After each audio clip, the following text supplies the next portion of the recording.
Nah, Bu Cubo. Cari nak makan nasi, cuman makan roti. Malamnya cuma apa? Manggege.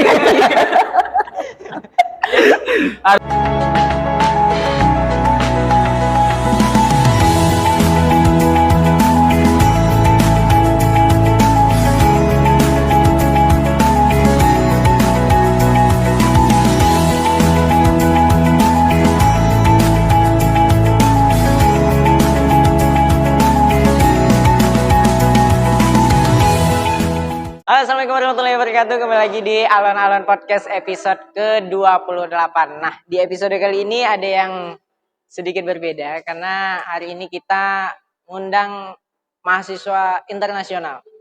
Berasal jauh-jauh datang dari Sudan ke podcast kita. Ini dia sahabat karib sejati saya selama di pondok. Ada David dan Afriza. Tepuk tangan untuk David dan Afriza. Sumpah ya kalau mau coba Indonesia ya. Dia pakai Indonesia lah nak. Sampai ya cuy. Terbahapan. Apa kabar Zal? Sehat, alhamdulillah. David, sehat.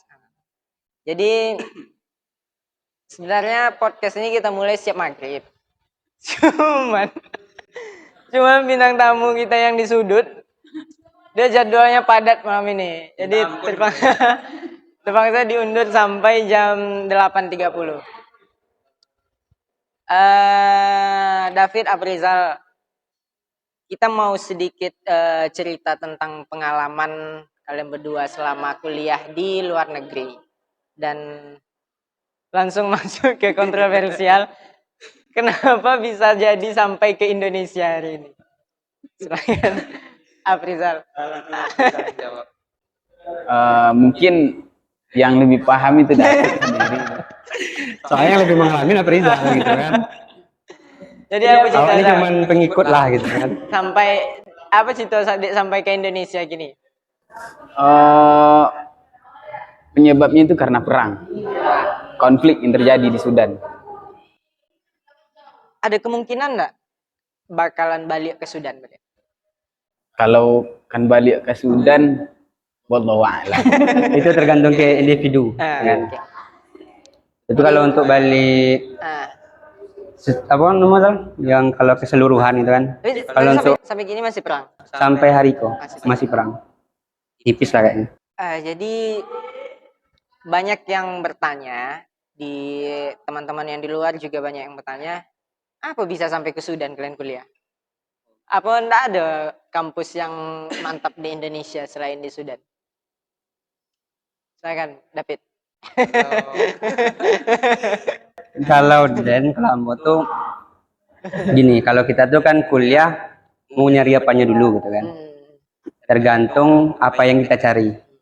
Jadi kalau mungkin kami yang dari PPICA lah ya. Iya. Mungkin sampai di sana kami pun beda jurusan. Tapi alhamdulillah ketika kami pas sampai Sudan sesuai dengan apa yang diniatkan lah, sesuai ekspektasi lah gitu kan. Kok bahasanya saya, aku atau Den? Saya aja kan. Iya. Kalau misalnya kalau Den itu Anak orang juga. anak antum boleh juga Bahasa Arab anak gitu kan. jadi yo. Bahasa Jadi Inggris bisa yo. tujuan awak tuh kuliah tuh kan tergantung apa yang awak cari, apa yang kita cari.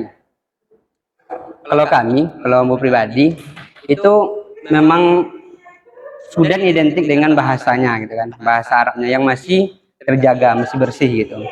Jadi salah satu motivasi apa nih gua apa ya motivasi kami ke Sudan tuh untuk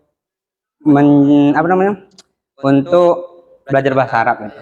Biar lebih, kata guru-guru kan, kalau memang mau nyari bahasanya lebih ahsannya ke Sudan gitu. Soalnya bahasanya masih terjaga gitu. Itulah kalau misalnya kita ke jurusan yang lain kan banyak tuh. Kenapa tadi pertanyaannya apa bisa jadi pertanyaan tuh apakah di Indonesia kurang bagus kuliahnya? Bagus, malah lebih bagus Indonesia kalau dari segi fasilitas, infrastruktur gitu. Tapi tergantung lagi apa yang kita cari gitu kan. Kalau saya dari jurusan bahasa Arab karena di sana tuh jurusannya tuh itu ciri khasnya gitu. Alhamdulillah kesampaian sampai bahasa Arab gitu. Bisa apa jurusan di Sudan? Usul fiqh. Usul fikih. Masya Allah. Masya Allah. Enggak, murid-murid kesayangan Umi Nuraini. Muslimin. Sama muslimin. Dan sama muslimin nonton ya besok. Mudah-mudahan sama muslimin nonton. Assalamualaikum muslimin. Ustaz Mus, minta maaf. Jadi ke cerita sama muslimin Zal. Sama di pondok tuh. Sama David. Jadi kayak pernah kabur masa banjir berdua.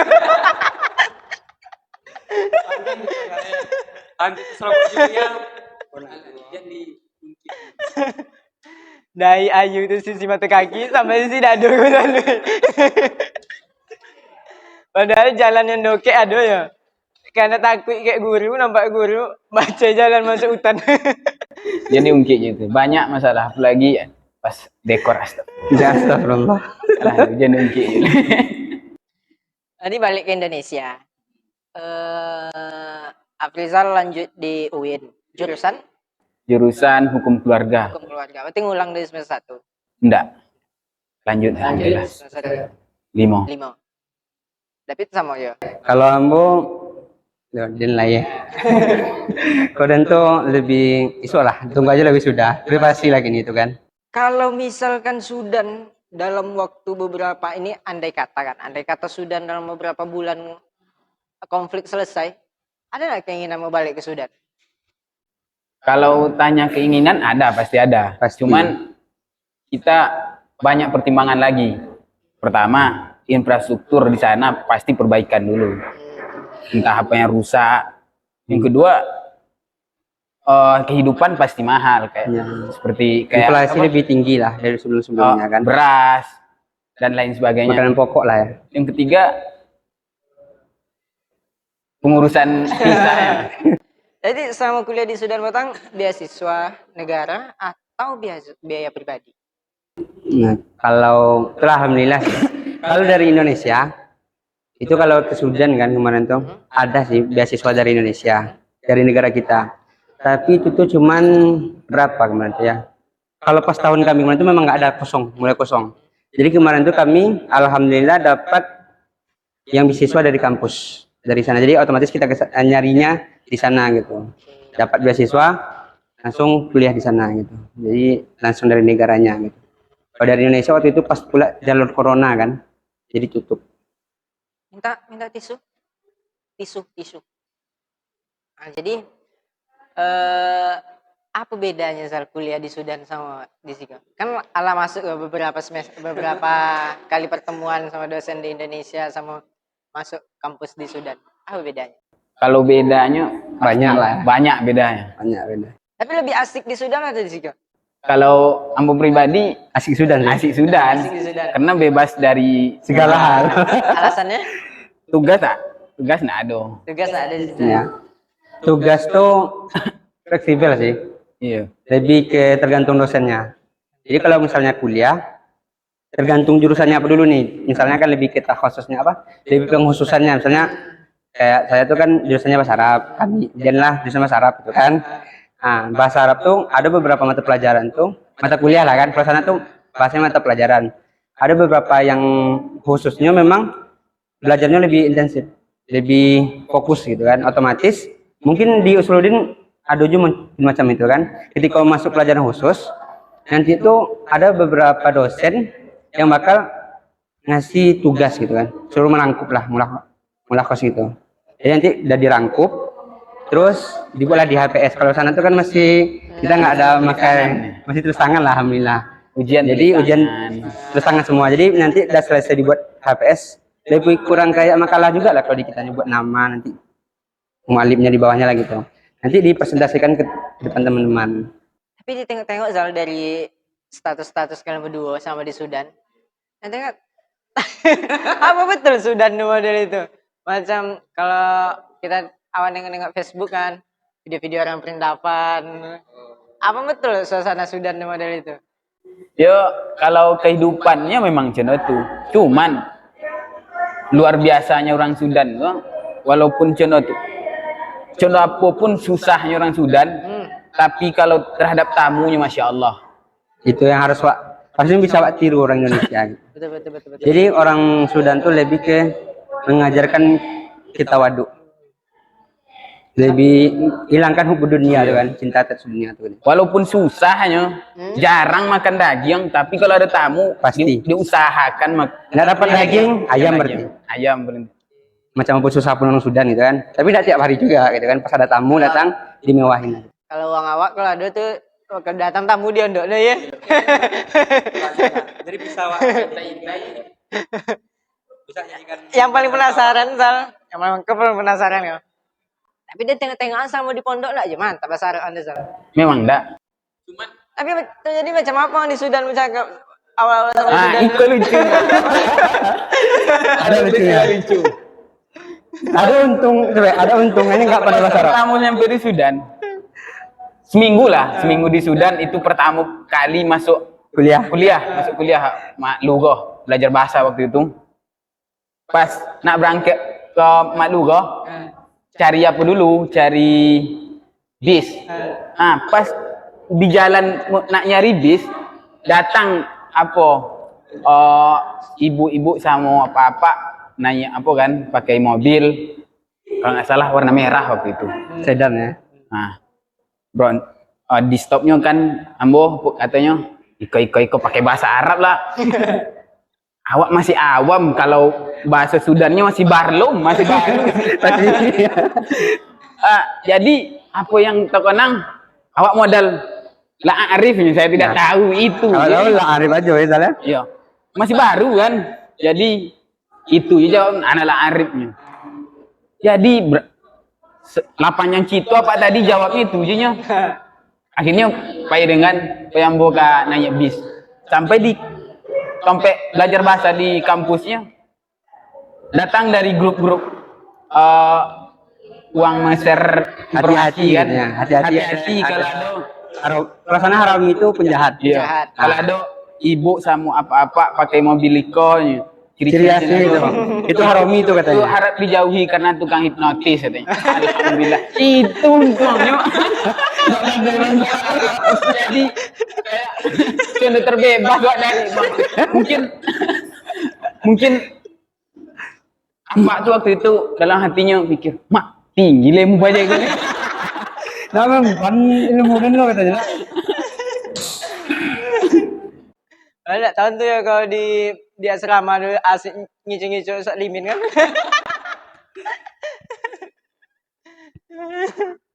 Itulah mungkin ya dampaknya itulah. Adalah sisi untung nak pandai bahasa Sal ya. Iya, pas itu. Pas itu bukan seterusnya. Tapi ada keuntungan gitu kan. Itulah cerita lucunya. Tapi kalau masalah bahasa tadi, Kalau untuk komunikasi di sana awal-awal tuh susah nak. jadi kok kalau konsep mungkin pribadi orang beda-beda kan. Tapi yang awak tengok tuh yang kita lihat tuh rata-rata orang kayak gitu. Misalnya gini, pas sampai Sudan, kalau kita yang masih awam lah gitu kan, bahasanya kurang, ntar pergi sama kawan, coba kita lihat apa sih yang dibicaranya, gitu. Apa yang dibilang sama penjual atau kita mau berdialog, mau beli ini beli itulah kan. Ntar kita tanyain pas pulang, tadi bilang apa sama penjualnya ini. Ntar kita catat, kita hafal gitu. Jadi ternyata betul sih kalau untuk belajar bahasa tuh kita menghafal perlu, tapi lebih perlu tuh ketika kita hafal langsung praktek. Karena kita kan dari pondok kita lah ya. Kita kan satu pondok kan. Pondok kita tuh ya covernya memang belajar kita bahasa Arab. Sebenarnya kita lagi mau belajar apa enggaknya kan. Pas keluar dari pondok kan kita cuma tahu anak kemati aja lah gitu kan. Jadi pas sampai di sana tuh kita bingung apa sih yang bilang sama orang nih kan. Lah macam coba cakap. Macam maju deh Sal ya. Nah, itulah akhirnya sesuai waktu kita wajib juga sih untuk belajar juga kan ikut. Lama-lama terbiasa akhirnya menyatu juga dengan bahasa mereka. Yang paling terasa dampaknya kalau bahasa Arab, pokoknya belajar bahasa lah. Apapun itu, bahasa. Pas awak belanja di pasar atau nawar-nawar sesuatu entah naik bis. Waktu masuk kelas bingung nggak? Pas dosen tuh ngejelaskan. Itu minta ampun, macam otak macam Itu minta ampun. Tadi macam apa memahami pelajaran jadinya? Tergantung dosen sih. Nyon dosen sitan tuh ndak sodo yang pakai bahasa Arab Fusha. Ada yang namanya bahasa Dariji yang bahasa daerah Sudan itu yang bahasa sahnya Dariji namanya. Itu memang agak susah. Nah, itu yang payah tuh. Kadang dosen kok pakai itu ngajar. Awak yang baru-baru mana paham? Pusah aja justru belum paham. Tapi salutnya di Sudan tuh, Iya. ini bedanya ini bukan menunjung Sudan, bedanya lebihnya Sudan tuh dari yang lain. Yang kami lihat di Sudan tuh bahasa internya bahasa Arab, macam kita bahasa Indonesia.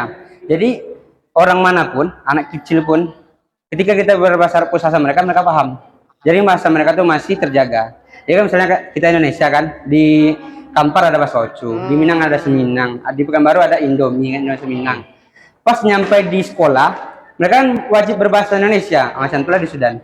Jadi beberapa kampus, mungkin kampus Afrizal kan bisa jadi beberapa dosen tuh Iya. berbeda gitu. Tapi mayoritas kalau untuk di kampus mewajibkan bahasa pusat. Kalau malahan kita pakai bahasa kampung, mana itu diketahuin. Langsung kamu mau kemana ya? Mau ke pasar pakai bahasa itu berarti. Berarti kalau di sekolah pakai bahasa Indonesia. Kalau pakai bahasa Ocu di Gogolan doang. Hari bola. Kebalik sama Wak. Kalau di pondok bahasa Indonesia di bola. Bahasa Ocu itu yang dia bukan. Jadi situ kalau kampus Ambo pribadi memang mengkhususkan lebih ke bahasa Arab. Jadi pernah tuh, awak kan anak baru kan, kita anak baru, dan waktu itu selokal tuh Ambo Sawang Indonesia. Jadi, tapi ibaratnya gitu, Ambo nak merasa rugi, soalnya nggak nyomong ibarat sebagai cerita kalau di Sudan tuh lebih bergengsi kampus negeri daripada swasta. Soalnya kan di Sudan. Alhamdulillah kami rata-rata awak anak PPICA alhamdulillah rata-rata semuanya di kampus negeri. Kampus negeri alhamdulillah. Soalnya di kampus negeri itu termasuk sulit lah gitu dibanding banyak akreditnya lebih tinggi gitu. Nah, jadi pas masuk ini sampai sekarang belum lupa kan. Jadi pas masuk awak tuh biasanya belajar di pondok di Indo kan, anak antum jelas pengucapan banyak sampai ke harakat akhirnya masih kebaca gitu kan.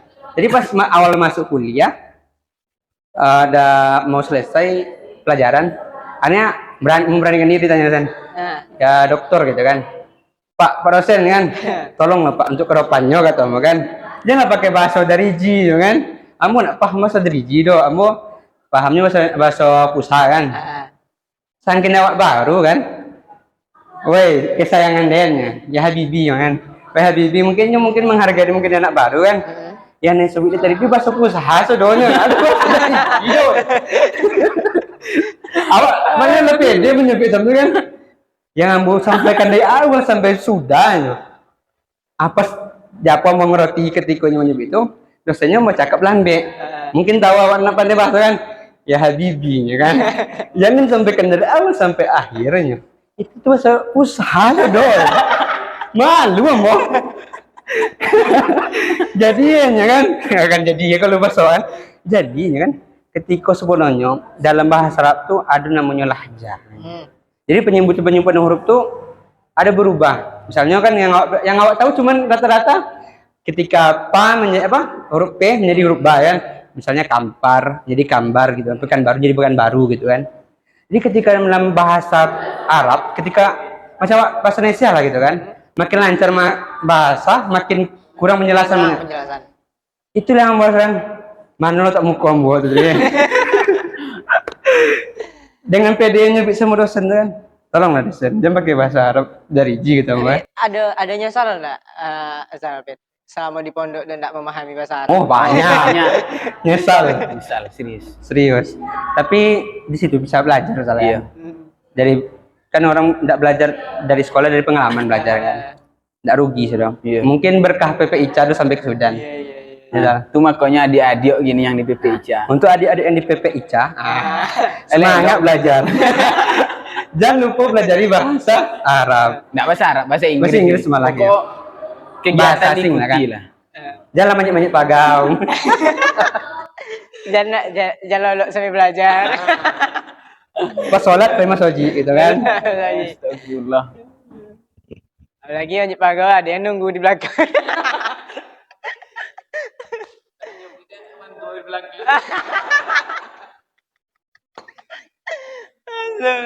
Tapi kembali lagi ke yang tadi kunci bahasa menurut kami kan. Itu bahasa tuh lebih cepat awak kuasai, lebih cepat kita kuasai itu ketika kita mau berbicara. Untuk lebih lancarnya gitu. Tapi kalau cuma diam di rumah nggak ada apa-apa, tuh makan lolok gitu kan, makin susah untuk belajar bahasa tuh. Gitu. Kalau untuk mata uang di situ Bet, mahal, barang-barang di situ mahal. Mata uangnya namanya situ pon Sudan. Jadi Barang-barang tuh mahal di situ.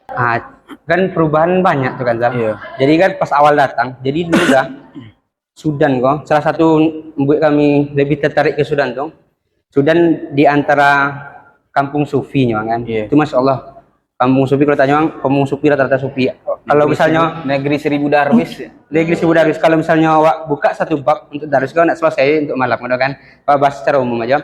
Kami tuh ke situ dulu tuh, salah satunya negara itu negara dikatakan maju ndak berkembang, tapi rakyatnya makmur. Di tahun 2019 ke bawah. Tapi pas kami datang, itu masih terasa dampak itu, masih makmur gitu kan pas 2020. Soalnya harga barang terjangkau. Soalnya lebih besar pula mata uang kita kan daripada mata uang Sudan tuh. Di awal 2020. Berjalan waktu, kalau nggak salah itu 2021 bulan 3. Itu waktu setelah kudeta presiden lah kan. Langsung drop negaranya, langsung inflasi. 3 kali lipat. Dari 25.000 jadi 80.000. Berapa tuh? 4 kali berarti kan? Dari 80.000 per $100. Jadi dari kami datang menjelang bulan 3 tuh, itu masih merdeka. Orang Indonesia di situ ikomanya masih nggak bayar. Kita di situ cuma bawa uang 500.000 sebulan cukup. Itulah kan dulu tertarik ke Sudan tuh, kita kan bukan konglomerat juga kan. Iya. Nah, jadi salah satu dengan beasiswa yang ada, terus dengan kehidupannya yang standar ya, tercukupi lah itu kan. Itulah salah satunya buat kita lebih tertarik ke Sudan. Dulu 500.000 sebulan itu cukup. Kalau di Indonesia mau tuh ibu seminggu lah cukup. Sehari 2 hari habis 500.000. Jadi tadi masalah bahasa, penyesuaian masalah bahasa. Kalau segi makanan, awal-awal datang ke Sudan? Sudani. Sudan tuh makanan pokoknya apa? Kalau tanya makanan pokok uang tuh makan roti. Tapi bahasanya gandum lah gitu. Gandum yang diolah jadi roti. Sementara kan awak makan beras juga, kan nasi. Sama enggak kuatnya beras tuh sama roti itu di situ? Yo kalau untuk awal-awal, kalau ambil pribadi lah kan, Itu orang beda lah kan namanya. nggak bisa. Kalau sehari nak makan nasi nggak bisa. Pernah ambil coba. Sehari nak makan nasi, cuman makan roti. Malamnya cina apa? Manggege. Harus makan nasi. Harus makan nasi. Tapi ada yang jual nasi situ. Ada. Ada. Beras pun ada. Tapi beras itu impor rata-rata. Beras impor, nasi pun ya hasil beras kan, Iya. nasi impor gitu. Ya kalau awal-awal masih belum bisa lah makan Sudan. Cuman kalau kini tanya, lah makan sudah. Lah makan macam ampera lah gitu, lah macam nasi biasa. Iya. Nah, soalnya nasi itu pun mahal. Soalnya barang-barang impor. Soalnya kan makanan pokok orang Sudan itu kan enggak beras. Jadi otomatis mereka karena mungkin ada turis menyesuaikan, sebenarnya di kota lah kan, menyesuaikan makanan turis. Akhirnya mereka impor beras dari negara lain. Karena itulah kita kebeli mahal kan. Iya kan, jadi kan macam kita yang udah biasa makan nasi sampai kita makan roti, kita tuh nggak akan tahan. Kalau pengalaman Nambo, untuk roti itu cuman maksimal loh. Paling kuat itu 3 jam. Misalnya makan pagi kan, pagi makan jam 7, jam 10 tuh lapar. Kita lihat. Jadi kalau di Indonesia kan makan pagi kok, tahan jam 1. Jam 1 baru makan. Jadi orang Sudan tuh yang aku tengok rata-rata orang tuh pagi nak makan dong, beda adatnya tuh. Pagi tuh orang tuh lolok pagi, nggak ada buka dong. Paling ngeteh. Ngeteh gitu. Tapi ngeteh itu rata-rata minum-minum tuh payah untuk merubah. Ngeteh ngopi itu 3 kali sehari, pagi, siang, malam. Kadang jam 10, jam 2 boleh, besok jam 3. Asar nak hitung ngopi sehari berapa kali. Kopi sama tehnya sama rasanya sama yang di Indonesia. Beda. Kalau situ banyak campuran ya. Banyak campuran. Banyak campuran. Entah itu campur jahe lah, kapulaga lah, cengkeh. Rata-rata campur semua. Sama di Sudan tuh apa aja Tompe yang kalian jelajahi itu? Apa berapa tahun di Sudan? Hampir 3 lah ya. 2,5. Bahasa 3 lah. Nah, selama 3 tahun tuh apa ya dijelajahi di Sudan? Kalau ambu pribadi ya paling sungai pinggir-pinggir sungai Nil nih. Kalau Diko yang buat kan, tapi tidak tahu loh kan, ibaratnya tiap orang kan beda-beda negara yang mereka jelajahi. Tapi kalau kita lihat dari postingan mereka, terus video mereka tuh kan, short videonya lah kan, mereka tuh lebih nggak leluasa kalau di negara orang. Yang membuat kita nyaman di Sudan tuh, ini nggak bohong lah kayaknya. Rizal mungkin sama juga rasanya. Kalau ditanya pengen balik sekarang, mau kami balik. Di Sudan tuh udah kayak negara sendiri. Kemana-mana kami bebas. Contoh lah, misalnya kan, tiap orang kan beda-beda pengalaman kan. Kalau kami kemanapun nggak bawa paspor, nggak bawa bitoko, nggak bawa pengenal identik tuh masih aman. Masih aman. Soalnya kami sana tuh begitu nggak jalan kaki, bawa motor pribadi mana. Jalan-jalan, ibaratnya kayak provinsi sebelah. Biasanya kan kalau misalnya kita lah antar provinsi, nanti perbatasan tuh kan ada yang diperiksa juga. Kalau sana tuh sebelum perang tuh masih aman-aman. Kita mau pergi ke provinsi sebelah gitu, atau ujung lah pelosok masih aman. Masih aman. Minimal bawa bitoko lah pengenal gitu. Terus misalnya negara Sudan tuh kayak negara kita sendiri gitu. Jadi bebas.